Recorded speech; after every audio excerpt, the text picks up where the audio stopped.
kami Hilman Abraham dari Binus University selaku wakil rektor untuk bidang riset dan alih teknologi.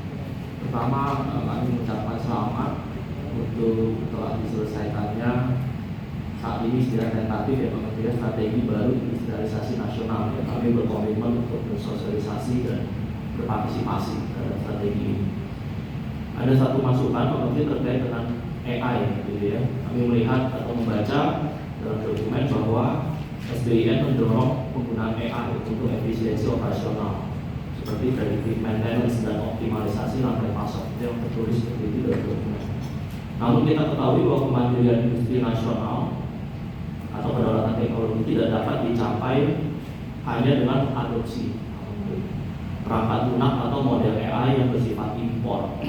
Nah, untuk menjadi pemain global, kiranya Indonesia perlu bertransisi dari AI adoption to AI creation, yaitu merancang model algoritma atau bahkan semikonduktor chip AI sendiri untuk sektor-sektor strategis seperti otomotif dan alat kesehatan yang dipresentasikan.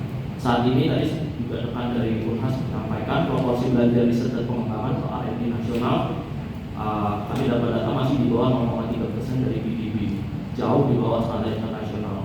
Tingkat investasi R&D yang rendah ini kiranya mengancam tujuan SBIN untuk menjadikan riset sebagai fondasi kemandirian teknologi dan berisiko membuat industri nasional hanya menjadi pasar bagi teknologi AI asing yang mahal dan rentan terhadap kontrol geopolitik.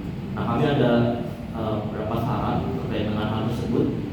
Pertama, mungkin perlu memprioritaskan investasi hulu semikonduktor melalui dana abadi teknologi atau LPPI tadi yang disampaikan Pak Menteri ya.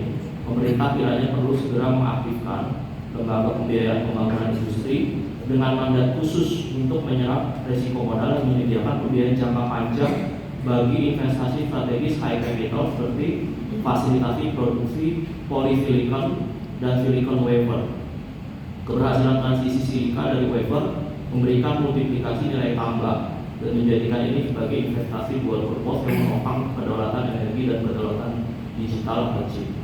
Nah, yang kedua, Pak Menteri mohon izin mungkin perlu optimalisasi insentif fiskal untuk kreasi software inti, pemanfaatan insentif super tax deduction R&D. Tadi 300% pengurangan penghasilan bruto harus didorong secara agresif demi pengembangan misalnya algoritma AI dan proyek riset strategis lainnya, menawarkan riset universitas dan industri. Dan terakhir, memperluas TKDN ke komponen digital kritis.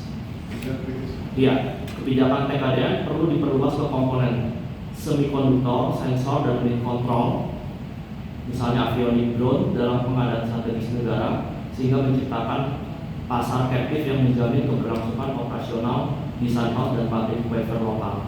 Kiranya demikian dari kami dari Binus. Terima kasih Pak.